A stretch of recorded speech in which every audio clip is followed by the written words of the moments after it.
Bienvenidos. Hemos preparado un nuevo video para ustedes.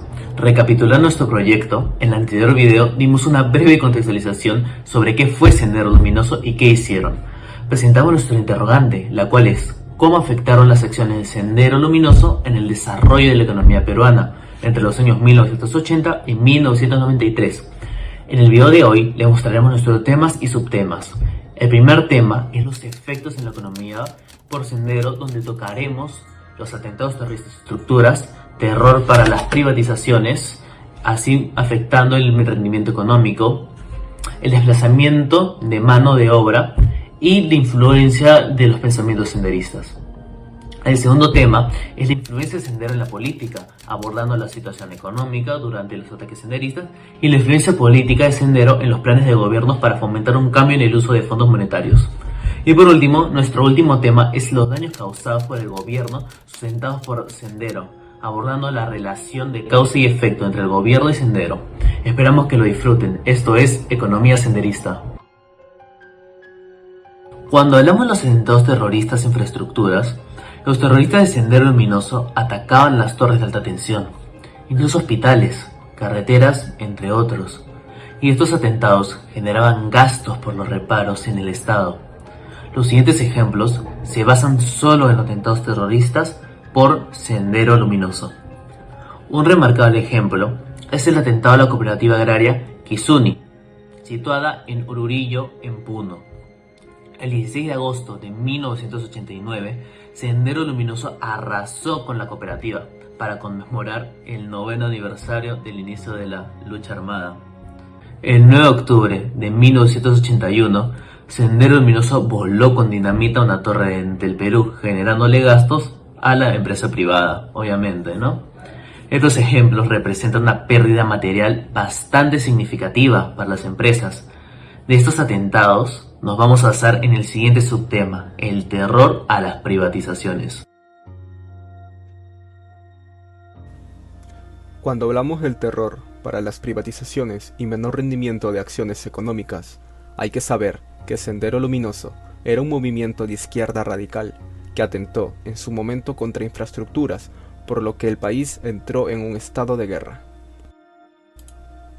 En este estado, cualquier empresa tendría miedo a invertir en un país en guerra, porque es muy inestable, y tendrían miedo a sufrir en algún momento atentados terroristas en contra de sus instalaciones.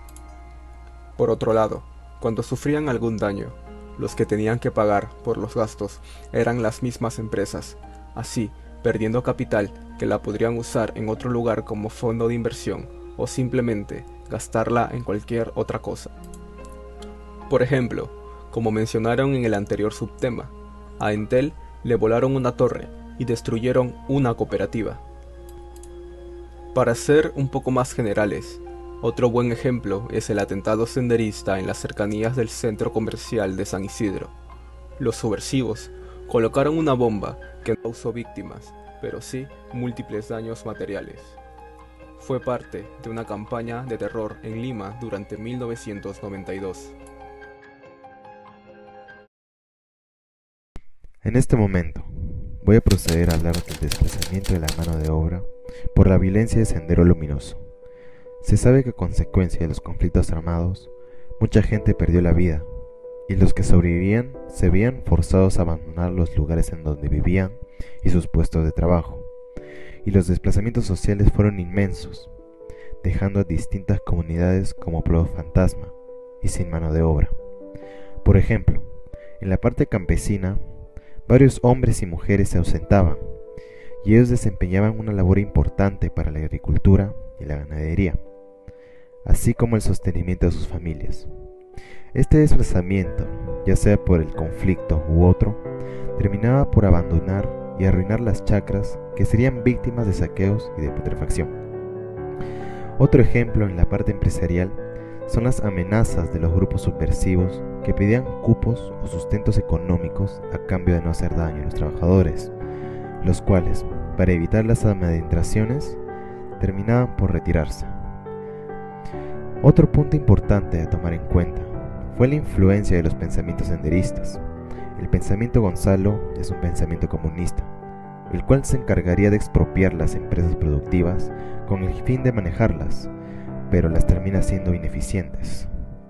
También promueve que no haya clases sociales y que todos ganen la misma suma de dinero, lo cual hace que las personas no se esfuercen y baje la productividad, así afectando más a la economía.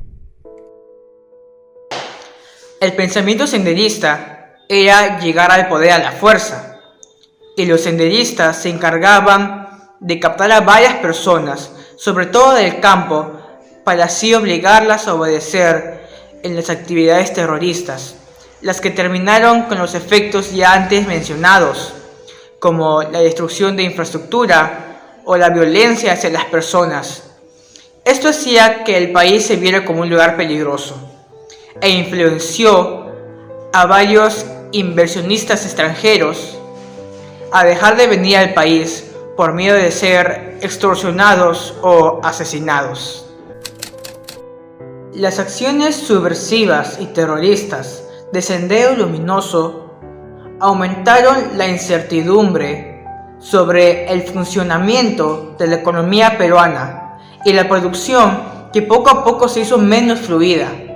Además, hubo una disminución en la productividad y en las inversiones, que sobre todo afectó al sector privado. La violencia subversiva causada por este grupo es la principal causante de la destrucción de varios activos fijos, tales como los locales comerciales, los locales bancarios, las viviendas, los puentes y entre otros.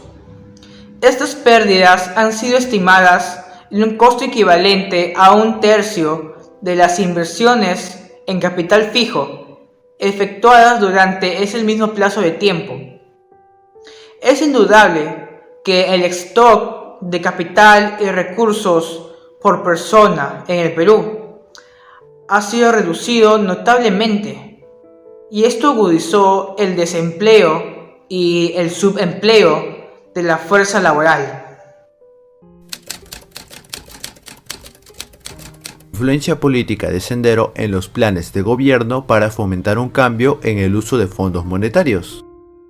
En estos años la situación económica estaba devastada, pues a inicios del gobierno de Alan García, que fueron uno de los años más violentos de su presidencia, hay pruebas de que el punto de partida de la influencia de Vladimiro Montesinos fue el que dio cabida a una convivencia de las Fuerzas Armadas con el narcotráfico, ya que las Fuerzas Armadas sofocan una rebelión en un penal de Lima, en la que perdieron vida cerca de 300 amotinados, afectando en cierta parte a la economía del Perú. También se produce el escándalo al descubrirse que Víctor Polay Campos, antiguo miembro del partido aprista y entonces máximo líder del movimiento revolucionario Tupac Amaru, escapa de prisión junto a miembros de la cúpula de tal grupo terrorista. Luego, en 1987, la mayor demanda de la población no fue cubierta por la oferta debido a que no se produjeron inversiones privadas en infraestructura. Para detener la fuga de divisas de los empresarios, el presidente Alan García anunció la excitación de la banca, causando pánico en el sector financiero. Inmediatamente Perú entra en una grave crisis económica que lleva a la hiperinflación histórica en este país, la cuarta más grande del mundo. Sendero Luminoso creció como un movimiento radical, siendo anterior al deteriorado y mal manejado gobierno de Alan García, y el Estado contraproducente que empobreció a la población. Mientras el descontento popular al gobierno crecía, Sendero Luminoso pasó de un movimiento radical a un movimiento terrorista, con el objetivo de alcanzar el bienestar social total por medio de la anarquía y el genocidio de quienes se oponían. Tras el fin del mandato de Alan y el comienzo del de Alberto Fujimori, en respuesta a la amenaza de Sendero Luminoso, este último creó el Grupo Corino, un grupo militar con la misión de colaborar con el seguimiento y la detención de miembros del movimiento terrorista. En años recientes, se ha enjuiciado a los miembros del Grupo Corina y a Vladimiro Montesinos. En el juicio al expresidente Alberto Fujimori, se le acusa de una responsabilidad e influencia en la creación y dirección del destacamento, lo cual está en trámite. Muchas gracias por ver el video. Esperamos que les haya encantado y esperen con ansia nuestro siguiente video, donde daremos el cierre a nuestra interrogante. No se olviden de dar a like, compartir y darle a suscribirse y activar la campanita. Cuídense mucho. porque esto fue Economía Senderista.